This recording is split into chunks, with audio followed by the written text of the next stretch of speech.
In your early 20s, it's easy to feel like you're falling behind.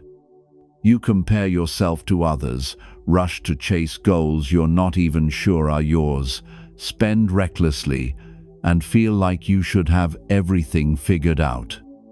But the truth is, almost no one at that age really knows what they're doing. In this video, I'll tell you the 6 Stoic lessons I wish I had heard in my 20s. The last one is by far the most valuable, but none of them will work if you don't understand the first. Stick around until the end. Lesson 1. Money is a tool, not a trophy. One of the most common traps in your youth is using money as a symbol of success.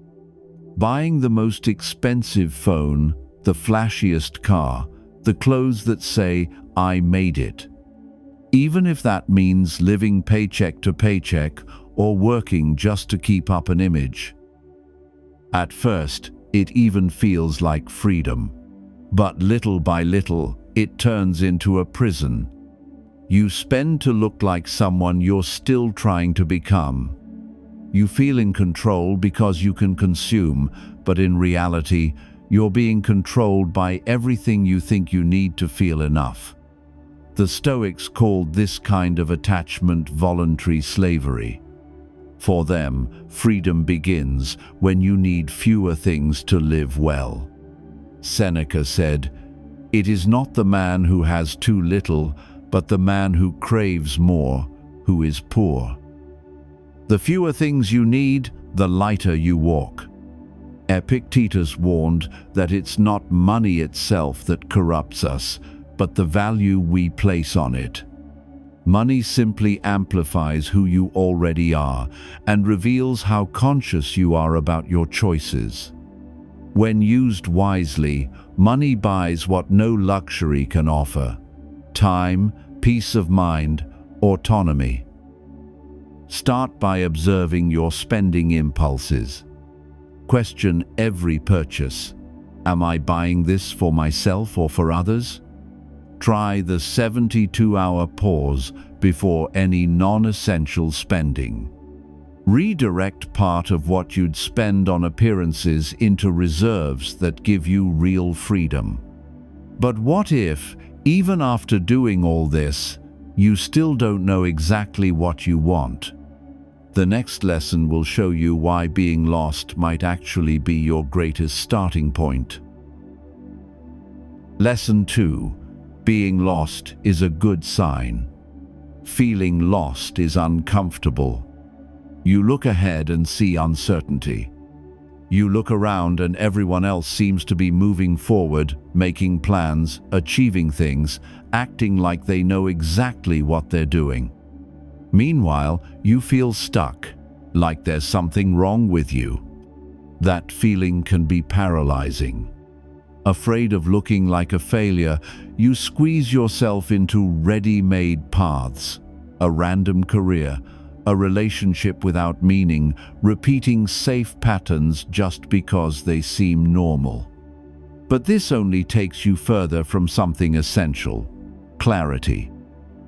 To the Stoics, feeling lost isn't a mistake, it's part of the process. Marcus Aurelius wrote, "The obstacle is the way." Uncertainty is raw material for transformation. Being lost forces you to pause, observe, and rethink.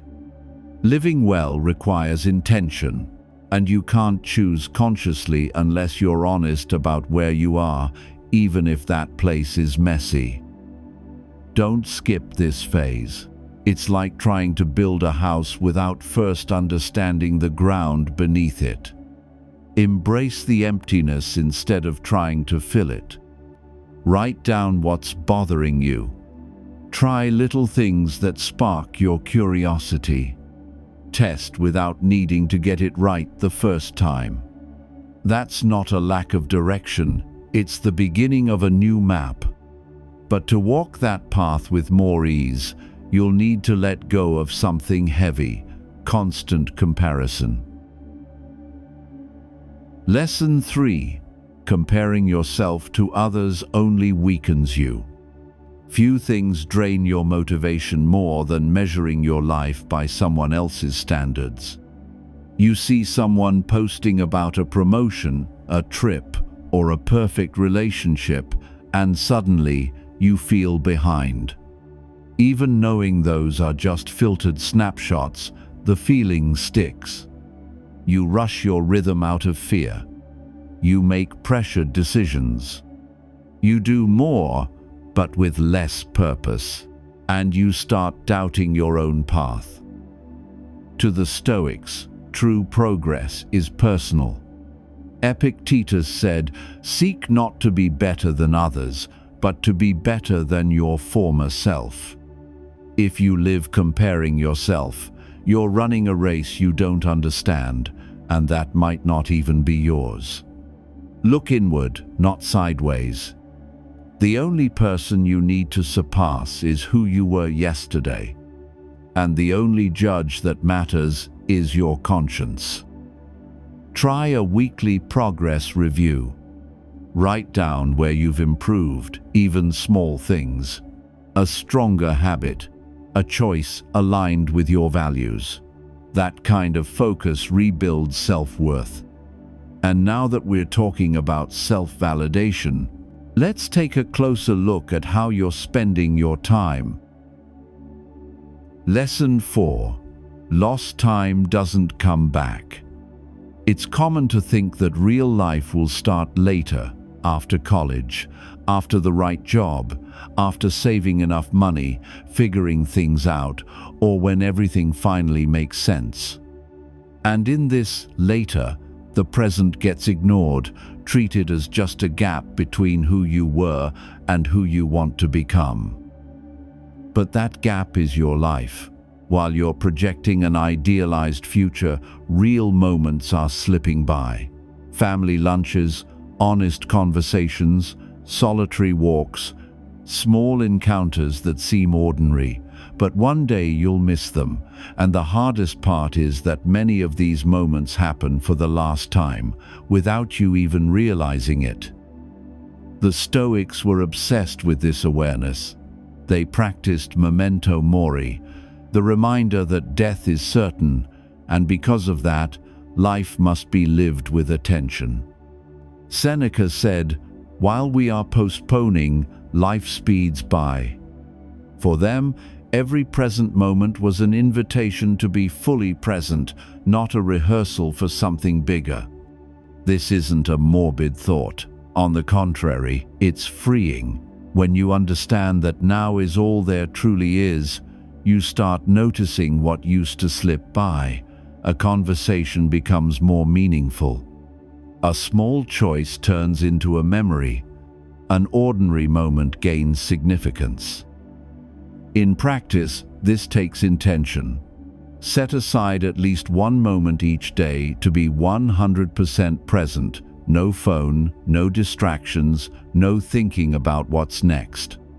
It could be during a meal, a walk, a long shower. Treasure the simple scenes, because they're the ones that will become memories. But to truly be present, you need to protect what keeps you whole, your mental energy. Lesson 5. Your mental energy is your greatest asset. You can have time, money, and even good intentions. But if your mind is scattered, tired, or overwhelmed, none of it will amount to much. And today, mental exhaustion doesn't just come from overwork. It comes from overstimulation, from notifications, from small decisions that drain more than they seem. Checking your phone every minute, switching tabs constantly, trying to do 5 things at once, all of it wears down your ability to focus. And the worst part is that we barely notice it. We just feel the results: unexplained fatigue, difficulty starting tasks, and a constant sense of being behind, even when we're busy all day long. The Stoics valued focus as a way to live with intention. Epictetus said that the key to tranquility lies in directing your attention only to what's within your control. This applies to decisions, but also to where you spend your energy throughout the day. A distracted mind is a vulnerable mind. The Stoic approach is simple but powerful. If something isn't under your control, don't waste your attention on it. And if something is important to you, be fully present for it. The discipline of being fully engaged in just one task, one conversation, one moment, is a way to protect your sanity. In practice, this can start with a mental diet. Set aside 30 minutes a day without external stimulation, no screens, no noise, just silence and attention. Start your day with your most important task and only move on once it's finished. Cut down on unnecessary decisions by simplifying your routine. And even with focus and clarity, there's still one thing that keeps a lot of people stuck: the idea that it's not the right time to act. Lesson 6. Start today, however you can, and keep improving. There are decisions you know you need to make, but you put them off. You wait for a moment when everything will make sense, when you'll feel confident, clear, and brave. But that moment rarely comes. Meanwhile, life goes on. Time passes, opportunities shift, and you stay stuck, not because you lack ability, but because you're afraid to start imperfectly. Deep down, procrastination is just a more acceptable way of not trying. Marcus Aurelius wrote, "You exist to act. Stop debating what a good man should be and be one." Action comes before readiness. It's not about waiting until you feel ready, it's about doing it now, even with doubt. For the Stoics, acting in the present is a way of living in alignment with reason. Running from the present is running from yourself.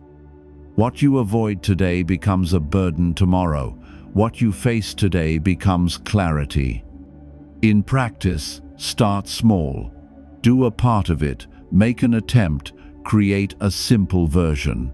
Don't wait for certainty, wait for intention. Perfection doesn't come before you start. It comes through practice, adjustment, and progress.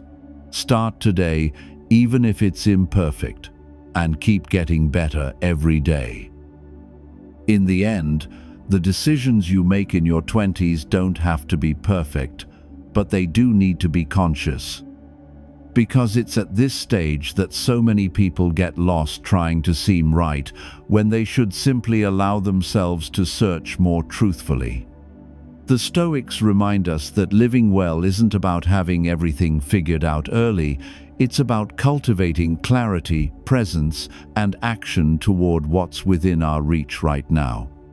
Youth isn't about having all the answers, it's about slowly building the ability to ask the right questions. Which of these lessons did you need to hear most today? Let me know in the comments. If this video brought you value, make sure to like it, subscribe to the channel, and share it with someone who's rethinking the way they handle money. That way, you'll be the first to get more content about Stoicism and finances. And remember, you don't have to be ready, you just have to be moving. Stay on the path to prosperity. Until we meet again.